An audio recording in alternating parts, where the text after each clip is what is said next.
Okay, hello. We're going to keep things going with Nocember prep today. I have a lot of really small updates, and then we're going to do hopefully a slightly bigger project, which is I want to make the main purpose of this video a Ukraine trade-off scenario. So we're going to write that, and then we're going to just try to annihilate it with as many responses as we can get, both analytic and carded. The first few updates that I have are kind of unrelated to Ukraine. So first is I've compiled all of my stuff into this folder. I'll like make this folder shareable. Um, so let me just do that right now, actually. And then I'll drop the link to the folder in the description of the video so that I'm not like spamming with a bunch of random links every time.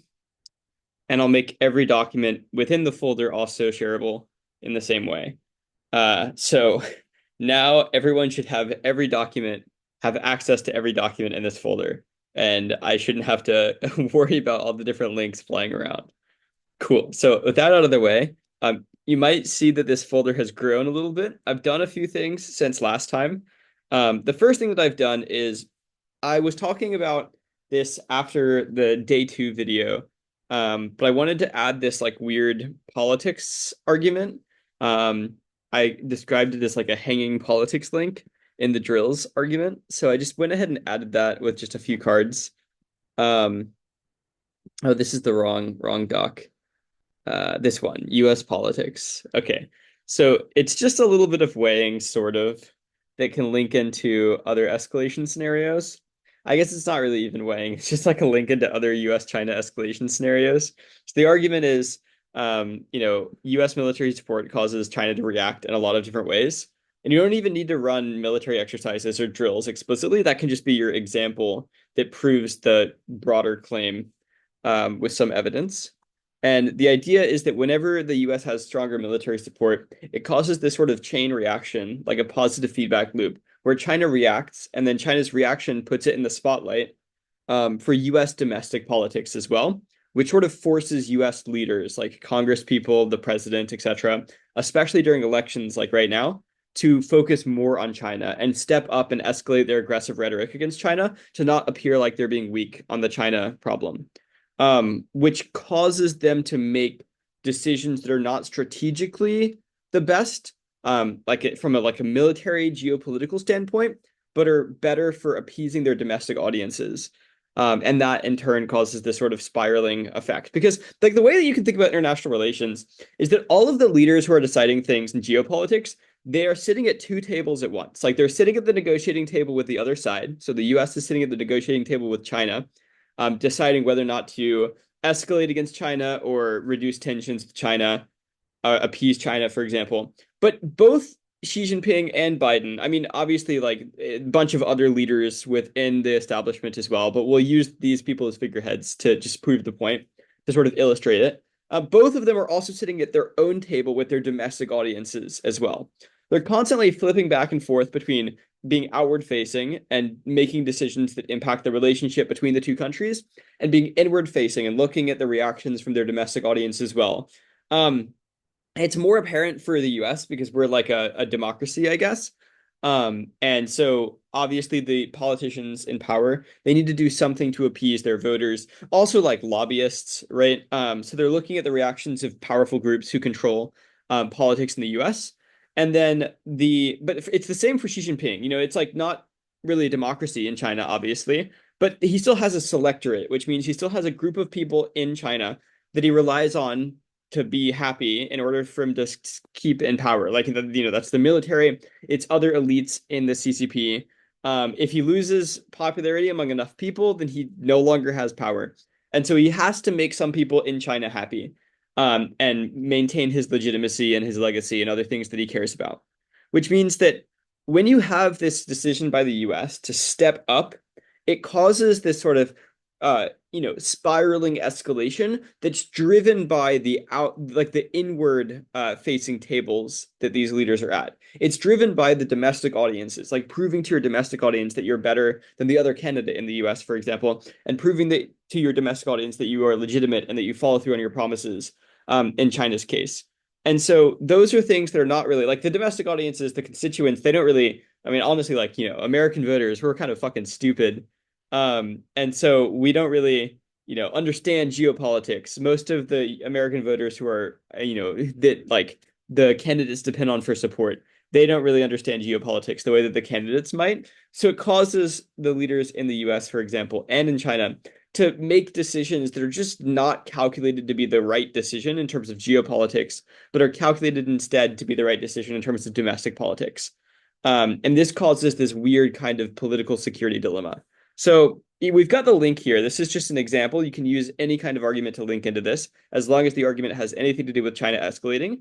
The weighing comes below in this card. It's really simple. It's just when China is spotlighted, is I guess spotlit in American domestic politics, it causes a misalignment of strategic and domestic political interests. There's like a gap between strategy and domestic politics that increases the risks of confrontation with China.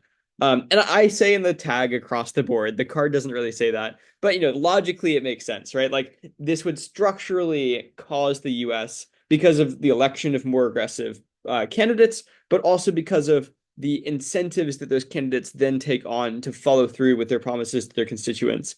Both of those effects cause the US to be much more aggressive toward China in all things that the US does. So much less willing to, for example, establish positive relationships and cooperate with China, and much more willing to escalate with China and pressured, in fact, to escalate with China by their domestic audiences um, in various different theaters that could possibly create, armed conflict and other things like that. So South China Sea, we're thinking um, other places in the world in the context of like maybe the Belt and Road Initiative, maybe like East China Sea as well, obviously Taiwan, and who knows where else. But also like other international fora and stuff like that, like the UN. And this basically says that, like, whenever the US has rhetorical and symbolic rhetoric, it is risking a misinterpretation by China. So it causes this weird spiraling back and forth. Okay, cool. So that's one thing that I've done. It's a little bit long-winded. The other things that I've done is I've continuously updated like both the card dump document, which is here. It's pretty long now. It's reached 44 pages. So I've just been adding to it now and then. I also added a lot of links to the bottom of this document. So if you don't know what this document is, it's kind of like a baby version, like an infant version of the card dump, um, where clearly these are not cards, but they're like things that I might want to come back to and make into cards later, just so that I don't forget them. And I've used both of these documents a few times. Um, so I find it really helpful, like especially if I'm pressed for time or like I'm on the train to a class in Taiwan, or I am like up at night about to go to sleep, just like browsing the news. And I don't really have time to like properly cut a card. I'll just save the link in here with maybe a sentence that just reminds me why I put the link in, um, which I find really helpful. So I would recommend that you use a similar strategy as well. Okay, the last thing that I've done here, the last two things, is one, I added some author profiles for some authors who are very, very popular and credible, it seems, on the topic, as well as another like news reading from, I guess, yesterday, by the time this video will be published. Um, this is the same thing that I did on the 17th and 18th, where I just took a bunch of headlines. The ones that are bolded and underlined, I at least intend to cut. I think I've gotten through half of them and they're in the card dump. I'll add them to this when I'm done with everything. But most of this is just headlines. I actually find this like incredibly useful though. Like if you just spend like 2 minutes just skimming through the headlines, you get so much of like a better understanding of what's actually happening in the world. Even if you're not actually like reading through every article. So I highly recommend this as well. It also means that if you see anything in here, you can like remember that this like article exists, that there is evidence that might say that, and so you can go back to it when you come across an argument that you might want any of this for, and you have it right here. It's kind of like similar to having it's a similar purpose as having this document as well. But it's more like a survey of all the things that are happening, and it's again the most recent evidence, which is really nice. And I made these author profiles. So the first one is Hal Brands. If you don't know Hal Brands, he is a very he's written a lot of different things. He's written a lot of books. He's written a lot of articles. He writes articles like all the time, and he has a lot of credibility among like the foreign policy establishment. Um, I reached out to him for an interview like a week ago, and he said no because he's too busy, which is an L. I was going to interview him about this topic, but alas. But the reason I wanted to interview him is because he's written a bunch of stuff about Taiwan, and kind of specifically almost about the topic as well. And so there's great, great stuff that he's written that could help both sides. I think my favorite article of his is the one and only article that he published with his co-author for his recent book, Michael Beckley, in the Atlantic, which is "What Will Drive China to War," and it basically concludes that containment policies against China don't work, and like deterrence does not really work, for a number of reasons. The eventual conclusion of the article is actually like a little bit more nuanced than that. It's like, well, we should like make sure that we still strengthen deterrence a little bit. And in fact, overall, like he's definitely a con-leaning author. Like if you asked him right now, should we reduce military support for Taiwan, he would say no, undoubtedly. But it's a bit more nuanced than the other author, who is David Sachs. You'll find his name across a ton of different articles if you research this topic as well, because he writes all the time about Taiwan. Like, look at this. This is just in like the past 2 years or something. All of these are articles that he's written for the Council on Foreign Relations. And I just find this also really helpful to like skim through these articles, get a sense of what these authors think, so that if you hear them cited by the other side, you can get like a lot of ethos. If you pull up like a more recent article and you're like, actually, that author concluded this other thing in a more recent article, or like if you read their other works, then you realize that that's not their actual conclusion. And also these authors are both just really, really good experts on the topic, so they have a lot of good analysis and insight, that I think is really helpful to read beyond just like the news headlines that I've been reading elsewhere. So got those. I'll make them more in depth. I intend to cut some cards for both of these authors as well, but they're both pretty great. Okay, so more to the point. Today we're going to be talking about Ukraine. I just know that people are going to prep this argument. Like, this is like one of the first things that's going to come to PFers' minds is, well, if we have more arms sales to Taiwan, then we must have less arms sales to Ukraine, and Ukraine matters a lot. So usually this will probably be written on the con, so I'm going to write it on the con, and we'll get cracking. After I write it, I'm going to try to nuke it as much as possible. We'll come up with like 10 responses or something. Some of them will be carded, some of them won't. And then I'll like add to that later if I feel like it. So let's see. Contention one is Ukraine. How are we going to go about this? Let's outline it first, as always. So uniqueness would be Ukraine. Let's see. U.S. military support for Ukraine is dropping, right? And Ukraine is losing. If we don't do anything, it's like try or die off, right? Like Ukraine is going to lose the war, and we are on the path to abandonment.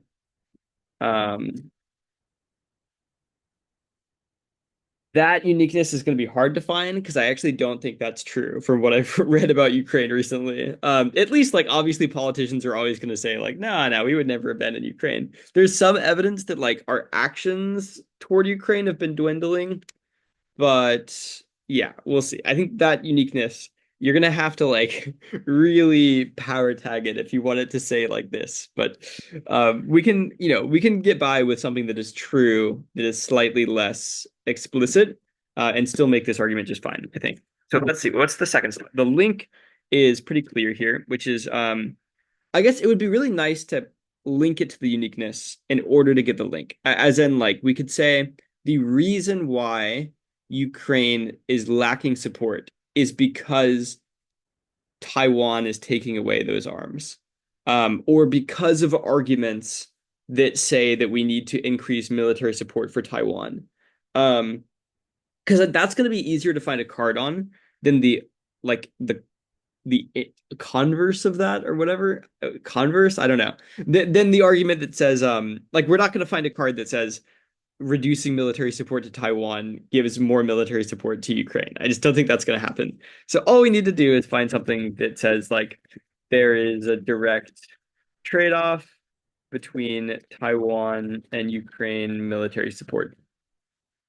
Um, which implies the link, which is that if we reduce military support to Taiwan, we increase it to Ukraine. So then the internal link is without increased military support to Ukraine, we Russia wins, first of all, would be nice. And then another one is like without increased military support to Ukraine, US cred gets decked. And we can even link that to Taiwan invasion. Just for like, weighing. Because we're gonna like you should never be writing any single contention ever that does not outweigh a China-Taiwan war or link into a China-Taiwan war, because that's like obviously what everyone's gonna run on both sides. Which means if you run anything that doesn't have to do with China, then you have to figure out a weighing strategy. Otherwise, like it's just a waste of time. You're gonna lose the weighing against the most stock arguments ever. So this is one way that we can link it in, and we can also find other ways of trying to do weighing later. But for now, let's just try to write this. So I'll grab the link first, because I think that's actually the easiest thing to find. And in fact, I was cutting some cards on this last night, and I stumbled up along some that do seem to say that there is a big trade-off between the two. So I literally just looked up like Taiwan, Ukraine trade-off and found some good stuff. Let's see. This one is good. Poznansky 24 um basically says there's a trade-off. So let's grab this card and throw it in there and then cut it down. Okay, boom. Please. Yes, there we go. It's a bit of a long card, too long to read right now. So let's fix that.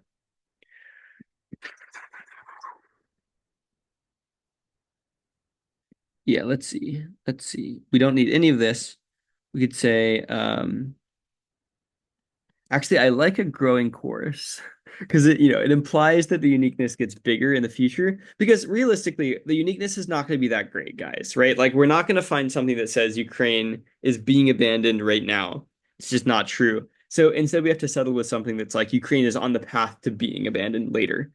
Um, so things like Taiwan military support is going to rise dramatically, and that's going to cause more of a trade-off in the future. Stuff like that would be great. Okay, so a growing chorus is exactly what we want. A growing chorus of voices argue that support to Ukraine is detracting um, from let's just say from Taiwan. Uh, no, let's just actually grab the warrant instead of the claim. So is depleting valuable, we don't need valuable, depleting resources needed to deter China. Yeah, that's fine. And then we don't need any of this right now. We could highlight opportunity costs, but I think that's just overkill because it says trade-off directly later. Deterrence can fail in two discrete ways, blah, blah, blah, blah, blah. Potential trade-offs, finite resources. I mean, sure, we can highlight like potential trade-offs, finite resources. Policymakers make tough choices about what's to allocate where and for how long. Debate funding to Ukraine and Taiwan. Policymakers should prioritize resolve. Maintaining the flow of aid to Ukraine. Let's see. We don't need that right now because it's going to say it later, I think. Do we even need any of this? Actually, potential trade-offs, finite resources, policymakers make tough choices. That's pretty important. I don't think we need this though. Okay. The credibility of the US deterrent is only as strong as our action. So here's like the impact, actually. So we can sort of get two birds with one stone here. The credibility of the US deterrent is only as strong as our actions. Partners around the world watching closely. Will we have their backs? And we don't need that actually at all because they're watching closely implies that. International support for Ukraine is essential in affirming the credibility and reliability of the United States. So we don't need a lot of this. Cred of the US making things more efficient here. And also, like, I want to point out, I'm obviously I'm not debating this topic. So the way that I'm cutting these cards is still, even when I'm done with them, it's still not going to be as efficient as you wanted them to be, and that's partly intentional. If you're going to use any of these cards, I would hope that you cut them down even a little bit further than I am. Okay, but let's try to make this at least like readable and workable right now. International support for Ukraine. Let's just say support for Ukraine is essential in affirming the cred of the US. But as the war has dragged on, I like has here. I don't know why. It's a good word. Critics arguing, let's say, are arguing grammar is nice, that the US must prioritize military assistance to Taiwan at the expense of Ukraine. Yeah, great. This is perfect. Yeah, Taiwan and Ukraine competing over a limited pool of American aid. Policymakers must come to terms with painful trade-offs. So if it says this stuff down here, I don't think we need this. This is like the same thing. Many are in denial. America can't have it all. Let's say America can't have it all. Reality is complicated. Although there are differences between kinds of weapons, there is certainly overlap. Um, let's just say there is certainly overlap. That's all we really need. Uh, and we don't really need certainly. There is overlap, especially in air defense systems Ukraine has pleaded for. Um, we can we cut this out and then just say there are signs of competition over assets. We don't need the example, I think. Um, but this stuff in general is good. That and I don't think we need this stuff then. There's overlap. There's signs of competition between Taiwan and Ukraine over assets. Arms Washington is sending to Ukraine are the ones Taiwan wants most. Um, and then yeah, supply chain problems cause bottlenecks. Okay. Okay. And then this stuff is great, I think. The stuff that I'm about to look at. Scholars have spent decades to understand how reputations for resolve form. Research suggests reputations um, matter. Showing signs of being irresolute can signal weakness that adversaries take note of.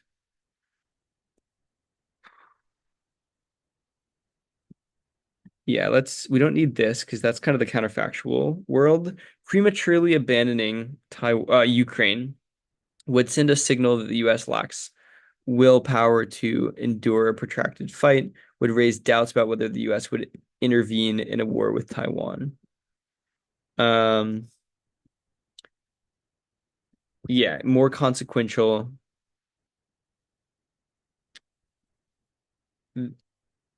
than withdrawing from Afghanistan in 2021. There will be trade-offs. We already have that. Should the US keep aiding Ukraine?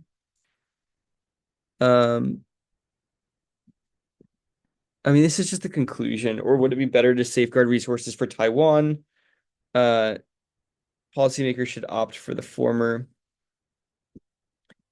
Convincing adversaries that the US has fortitude is linked to the actions. I don't think we need that. The US has global commitments. Yeah, this stuff is good. Em Embolden other adversaries, for example, Iran and North Korea, encourage further adventures. And okay, so this is good. This is honestly our link, internal link, and impact. We don't have Russia wins in there, which is the only other thing, but we do have Taiwan invasion. We do have Iran and North Korea adventurism. And that seems like enough of a sort of an impact for me right now. Like obviously we would want to add terminal impacts to these once we run this. Um, I might just like copy paste like the same old card we've been using every single time about like US China war causes extinction, but you could also add some stuff with Iran and North Korea in there. So let's see, how are we going to cut this? I want to cut it with the uniqueness in mind because I really think that's the weakest part of this entire contention. So I want to emphasize the parts of this that do help us with uniqueness. I would say there is growing pressure to abandon Ukraine for um, for Taiwan uh, because of a direct trade-off in arms sales. Um, increasing, hmm, doing so would deck American credibility, tempting, um, tempting the CCP to invade Taiwan. I'll say causing Iran and North Korean adventurism, and ironically, tempting the CCP to invade Taiwan. Okay. And I'll say despite the greater capabilities. And that preempts the deterrence argument as well. Okay, great. So we're doing well here. We need one more piece of uniqueness. There's a little bit embedded in this link card, but it doesn't really say that this is actually happening. It just sort of says that that there's like a theoretical reason that it will happen in the future. So hopefully I find uniqueness that it is happening, and then I can change this tag to say that this is because of growing pressure. Um, that would be great. So let's see. I think that there's another card in my card dump that says something similar because I was looking for it last night when I was reading about Ukraine stuff. Let's see.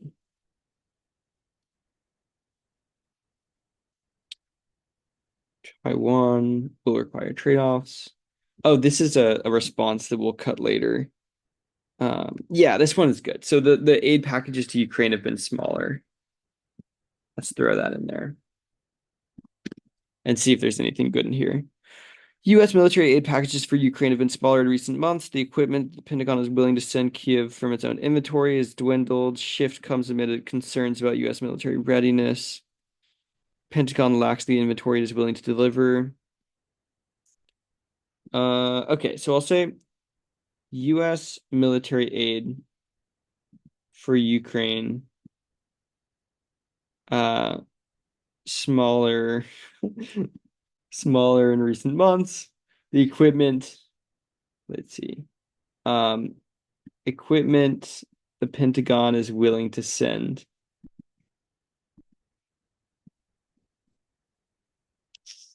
From its own inventory. Do I need that? From its inventory dwindled. A shift comes amid concerns about U.S. military readiness. Really, I don't need any of this. I can just say Pentagon lacks the inventory is willing to deliver. It's about stockpiles. Um, and then it's a stark reversal is pretty nice.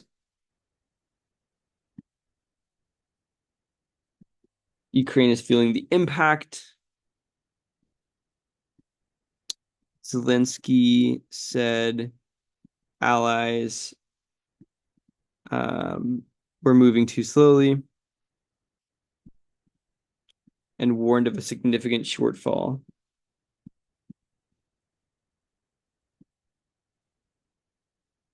Yeah, okay. Time is of the essence. We must step up support.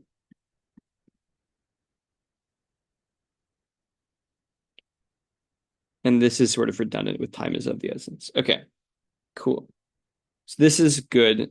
How are we going to tag this is the big question. Because it definitely doesn't say this. So let's see. I mean, I could power tag it a little bit and say like US is okay, let's see. I'm gonna power tag this a tiny bit. Um, the US is abandoning Ukraine in slow motion. And then I'll say something like arms sales are shrinking as the Pentagon um, becomes um, hmm, becomes less and less willing to give up stockpiles.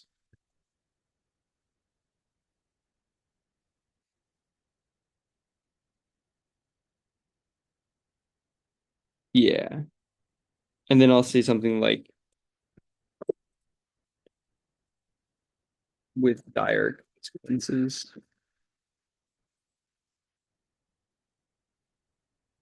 Okay, cool. So now we have uniqueness, link, internal link, impact. The only other thing we could add is like Russia wins.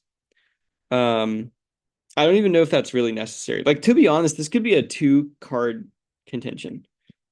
This has like everything you need. Like I guess I can go add the you know, the classic extinction card and then be done with it. But other than that, like I don't really think you need all that much more to make this into a contention. Um, you could add things to strengthen it and like spike out other stuff, but I don't know how much it matters. So I'll grab the extinction card. Although, is it even strategic to read this extinction card? Because now that I think about it, it might be more strategic to say like China-Taiwan war will never happen or has a very small impact or like doesn't cause extinction, and then go for like North Korea, Iran outweigh or something like that.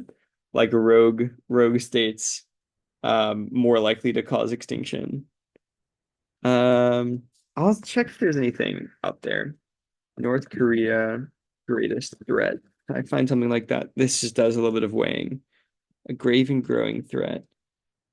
Um, I know North Korea is not up to a lot of good stuff. It is also nuclear, which Iran is not. You know, Iran could go nuclear maybe if this happened, but it's a little bit more, you know, I'd be a little bit more skeptical of that. It's a harder link to win.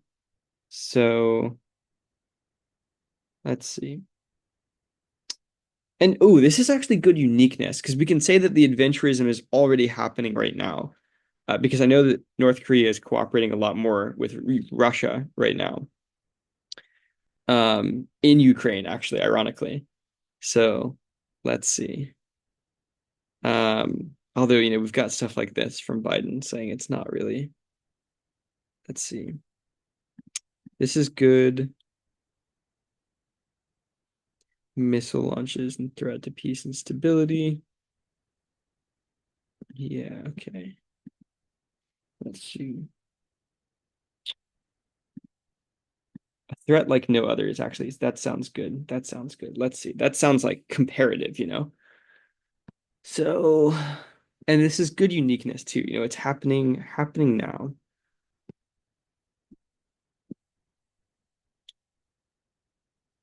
Greatest threat to US national security since the Korean War. Let's go. Okay, I'm gonna cut this real quick.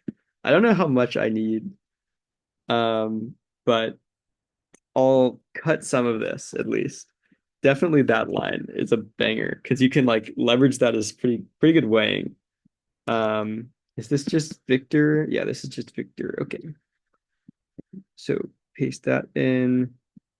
Cha. And looking at the time, I think I'm gonna split this into two videos. So I'll release the like nuking of the Ukraine contention another day. Um, I'll prep a bunch of blocks to it, but I'm just gonna finish as soon as I finish cutting this uh uniqueness slash impact card here. So let's see. Summit meeting between Russian President Vladimir Putin and North Korean leader Kim Jong-un presents the greatest threat. Yeah. Um, meeting between Russia and North Korea present the greatest threat to U.S. national security since the Korean War. This relationship reinvigorated. No, do we need that? undermines the security of Europe, Asia, and the US. Let's see. Um,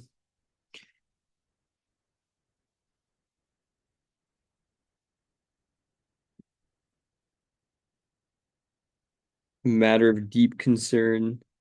Okay, so this is good uniqueness, right? It's like building. Um,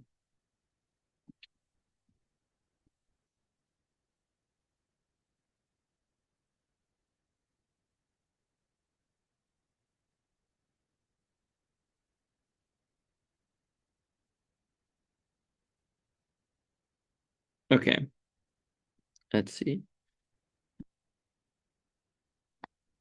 Okay, what is Putin giving in return? I guess we don't know.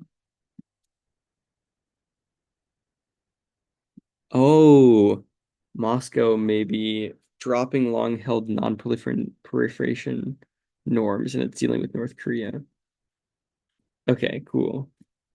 Kim wants telemetry, nuclear submarine tech, military satellite, and advanced ICBMs. Okay, cool. Putin needs Kim with weapons in Ukraine. Okay. Yeah, this is great.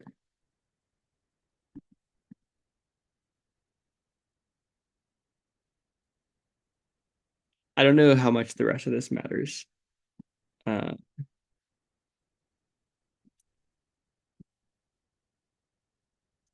oh, but this is good.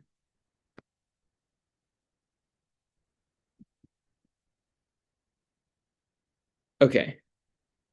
Okay. Cool. Yeah, this is great. So, I mean, we can like tag this as something like we're already seeing this adventurism in the context of North Korea and Ukraine. So let's see.